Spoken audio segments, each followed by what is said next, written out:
Fala fera! Muito boa tarde, seja uma vez mais muito bem-vindo, muito bem-vinda ao meu, ao seu, ao nosso EducaPE Prepara Intensivo para o Enem. Eu, você já sabe, sou o professor de História Henrique Virgínio, mas você é totalmente livre e liberado para me chamar de Pimpão. E comigo aqui, diretamente do Estúdio 2 da ETEPAC, em Santa Amaro, Recife, capital deste país chamado Pernambuco, tenho nos suítes o Johnny Boy e o Robertão da transmissão, essa dupla dinâmica que nos acompanha já faz um bom tempo. E a nossa fera das Libras, nossa intérprete show, Robertinha! Muito boa tarde, Robertinha. Muito boa tarde, Robertão. Olha, Robertinha e Robertão. Johnny Boy, boa tarde. Você de casa, muito boa tarde, bom dia, boa noite. Não interessa o horário, mas que seja sempre tudo de bom para você e para os seus. Show de bola! Hoje, nessa aula de número 5, nós vamos tratar de Idade Média. Nós vamos falar de aspectos ligados ao feudalismo e à sociedade medieval na Baixa Idade Média. O tema da nossa aula de hoje é Baixa Idade Média, feudalismo e sociedade. Show? Veja que a gente fez um recorte específico, é a Baixa Idade Média.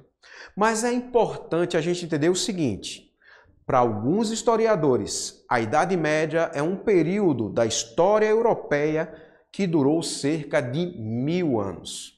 Vai lá do século V até o século XV.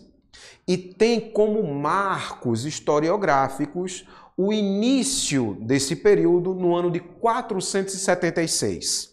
É quando acontece a deposição do último imperador romano no Ocidente, tá certo?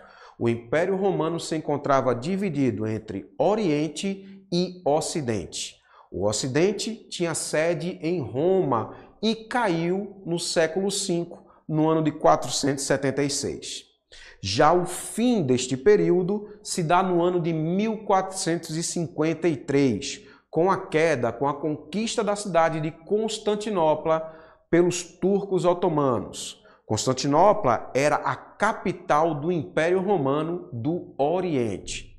Então, você já sabe, Idade Média é o período que vai do século V ao século XV. Show? Beleza?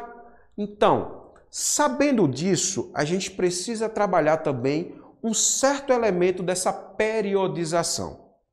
A definição de Baixa Idade Média é uma criação dos historiadores modernos, lá do período ligado ao século XVIII ao século XIX, tá bem? Que convencionaram dividir o período que a gente chama de Idade Média em dois grandes períodos. E eles chamaram esse período de Alta Idade Média e de Baixa Idade Média. Eu quero que você preste atenção nesse slide que o Robertão vai jogar na sua tela. Olha aí, ó. Robertinha está mesmo do ladinho. A Alta Idade Média vai do século V ao século X. Período de desenvolvimento, formação do feudalismo em várias regiões da Europa. Lembro que isso não se deu da mesma forma e ao mesmo tempo em todos os lugares. Já a Baixa Idade Média, o período que nos interessa hoje, vai do século XI ao século XV. Presta atenção naquele nosso amigo o quadrinho amarelo. A Baixa Idade Média foi o período final da Idade Média, conhecido por ser o momento do auge do feudalismo, mas também por ter levado esse sistema à decadência. O auge do feudalismo vai se dar principalmente entre os séculos XI e XIII. Já no século XIV e o século XV é o período de decadência do feudalismo. Traz aqui para mim, Robertão. Valeu, cara. Então, até aí tudo bem, né? A Baixa Idade Média é considerada, não esquece, o período do auge do feudalismo. Esse ápice, como eu já falei para vocês, vai se dar principalmente entre os séculos XI e XIII. sendo o período anterior, o que a gente chama de Alta Idade Média, o período de formação e desenvolvimento do feudalismo. E o período posterior, século XIV, século XV, o período de decadência e formação de uma nova organização política, econômica e social na Europa, presta atenção nisso, na Europa centro-ocidental. É a Europa centro-ocidental. Show de bola? Tranquilo? Então, o feudalismo é um conceito base para entendermos o funcionamento da sociedade europeia durante o período que nós chamamos de Baixa Idade Média.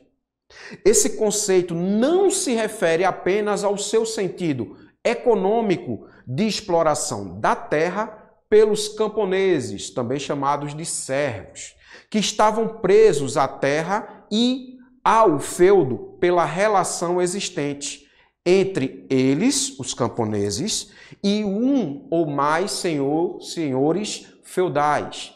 Essa relação entre os camponeses, os servos e os senhores feudais recebe o nomezinho de relação de suzerania e vassalagem.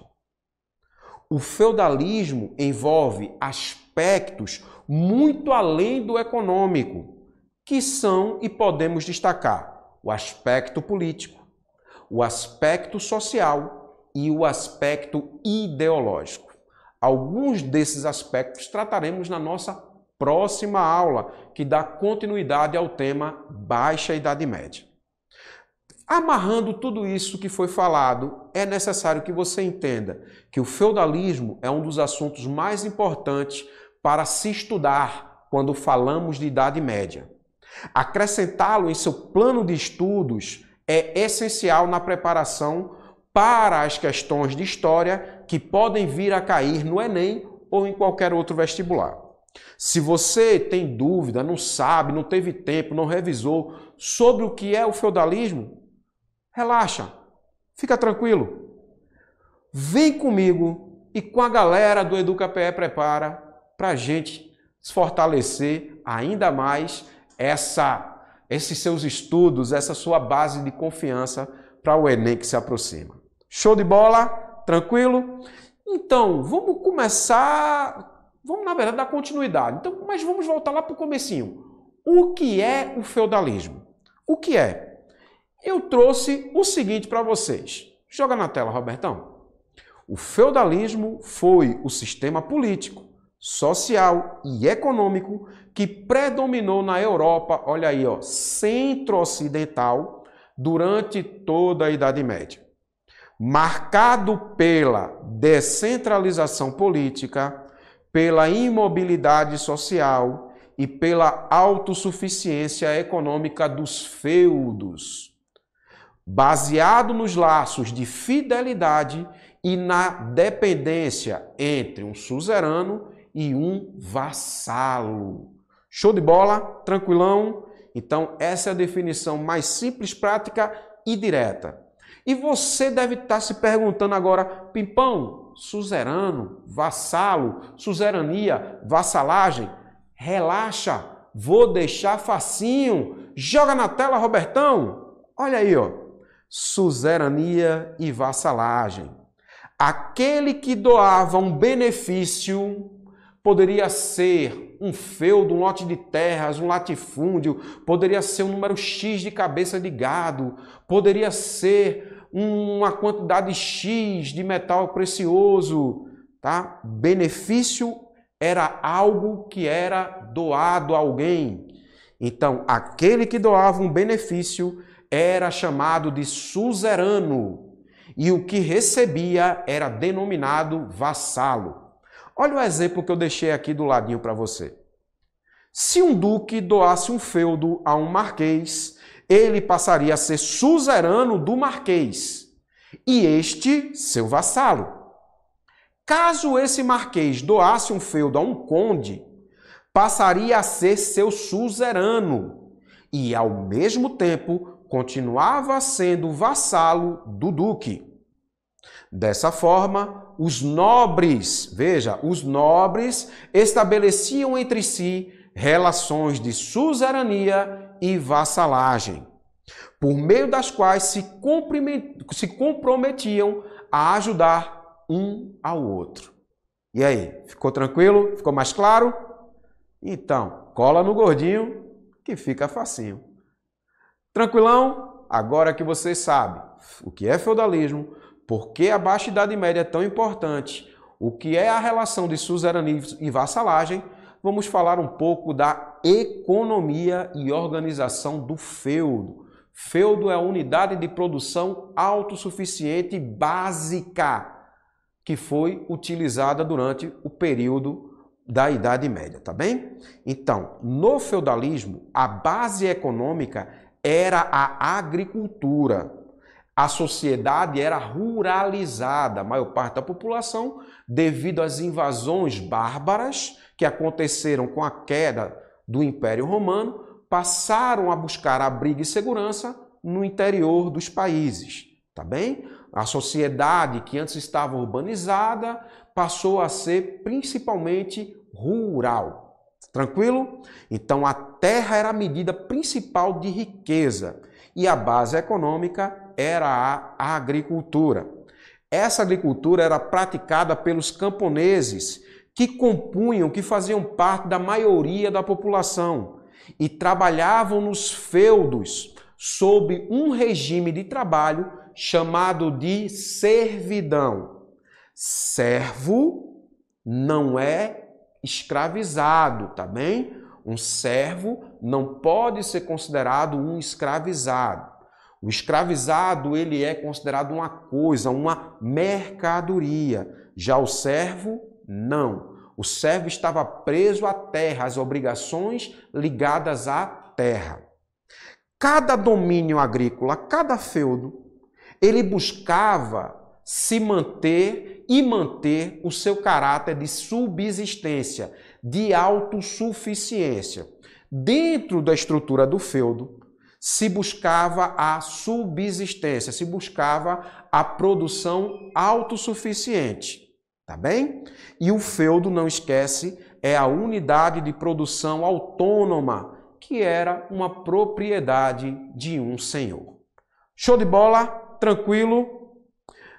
Também é preciso que você atente para o seguinte: uma vez que a produção se destinava ao consumo interno, à autossuficiência, que ela não visava obter excedente, sobra, a venda de bens agrícolas ou artesanais para fora do senhorio, para fora do feudo, restringiu-se ao mínimo.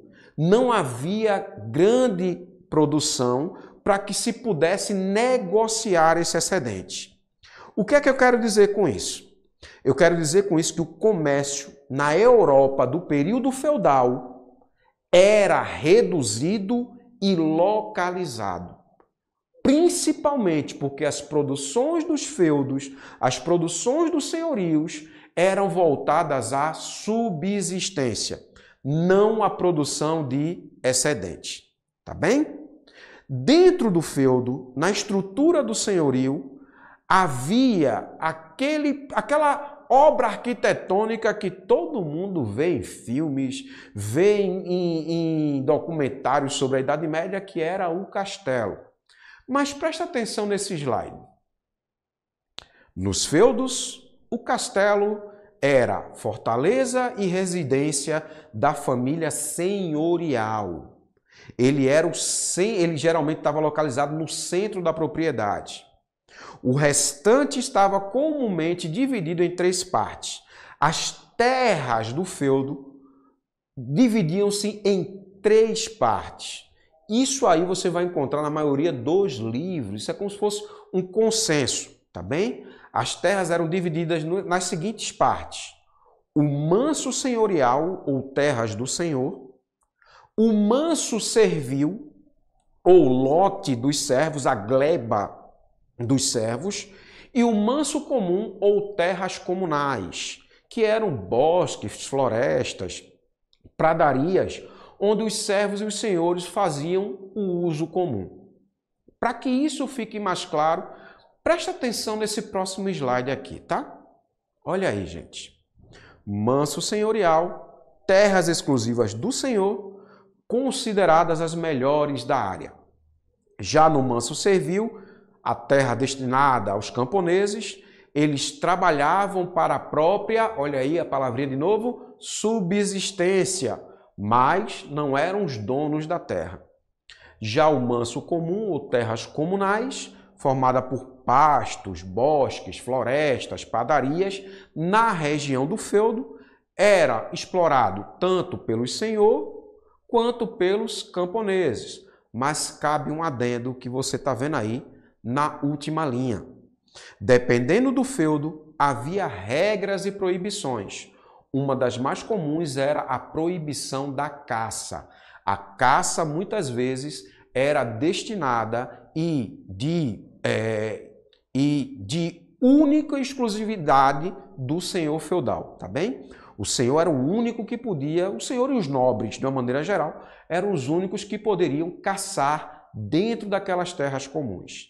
Se algum camponês fosse pego caçando ou usufruindo de forma proibida devido ao decreto de um senhor, ele poderia sofrer alguma punição. É muito comum a gente encontrar nos livros imagens como essa que está na sua tela. Um feudo e suas divisões. Então aí você vê o castelo estilizado, né, para variar, o castelo, as terras do senhor, a reserva senhorial. Você tem os prados, a pradaria do senhor, o bosque do senhor, a aldeia dos servos e também, em alguns casos, você encontra o monastério ou a terra que era cedida aos membros da Igreja Católica, tá bem? A terra do manso comum, a terra do manso senhorial, era de uso exclusivo do senhor e dos servos, no caso do manso comum, se fosse autorizado, tá bem? Caso não, haveria punições. Tranquilão? Beleza? E a sociedade? A sociedade feudal, como é que ela estava durante a Baixa Idade Média? A gente precisa lembrar que durante praticamente todo o período do feudalismo, a estrutura social era organizada essencialmente em 3 ordens, que você pode encontrar na prova do Enem ou mesmo no seu livro, em vez de ordem, estamento ou classes sociais. Eram 3, tá? O clero, a nobreza e o campesinato, tá bem? Clero, nobreza e o campesinato. E por que campesinato? O campesinato geralmente era formado por 3 tipos de pessoas. Os servos da gleba, os vilões e os escravizados, tá? Tinha escravizados, Pipão? Tinha, mas eles não eram de uso comum. Geralmente estavam restritos às atividades domésticas. Segundo o medievalista Georges Duby, as classes geralmente, essas 3, costumavam ser traduzidas da seguinte forma. Os que oram, o clero, os que guerreiam, os que lutam, a nobreza, e os que trabalham, os servos, os vilões e os escravizados. Ou a gente resume tudo isso como campesinato, tá bem? Havia uma rigidez nessa hierarquia, cujos valores e práticas eram, em grande parte, regulados pela Igreja Católica. A Igreja Católica dizia onde cada um deveria estar nessa estrutura social. Se liga nesse slide aí. Os clérigos legitimavam essa organização, afirmando que as pessoas deveriam desempenhar suas funções em obediência à vontade de Deus. Assim, a hierarquia era determinada pelo nascimento, com praticamente nenhuma chance de ascensão ou mobilidade social. Tranquilo? Tá claro? Viu como é simples a gente entender? Se tiver qualquer dúvida, volta ao programa, assiste quantas vezes forem necessário. E o clero? O clero era o corpo social formado por membros da Igreja Católica. No ideário medieval, os clérigos compunham o grupo que cumpria a seguinte função: eles eram intermediários entre o divino, entre Deus e as coisas ligadas ao divino, e os seres humanos, as pessoas comuns. Em um período de grande fragmentação política, se liga nisso, em um período de grande fragmentação política, a fé cristã, tá, era o fator de união entre os europeus. E essa união dos europeus numa única fé, essa fé cristã de base católica, recebe o nome de cristandade. Beleza? Show de bola? Então, para a gente terminar a aula de hoje, observe esse slide. A Igreja Católica exercia grande autoridade não apenas na vida religiosa, mas também nos negócios, na educação, na vida cotidiana e nas atividades econômicas. A Igreja estava presente em vários momentos, locais e em atividades da sociedade europeia medieval. Show de bola? Não esquece, nós temos o clero, a nobreza e o campesinato. Hoje a gente vai ficando por aqui, mas é importante que você aí em casa entenda que nem de longe o que foi falado nesses poucos minutos de aula esgota esse tema. Continue revisando, respondendo questões, assistindo às nossas aulas e tirando a dúvida com aquela fera, aquele fera que é teu professor de história ou tua professora de história. Eu, Robertinha, Robertão e o Johnny Boy vamos ficando por aqui. Mas não esquece, a gente se vê numa outra história. Até breve.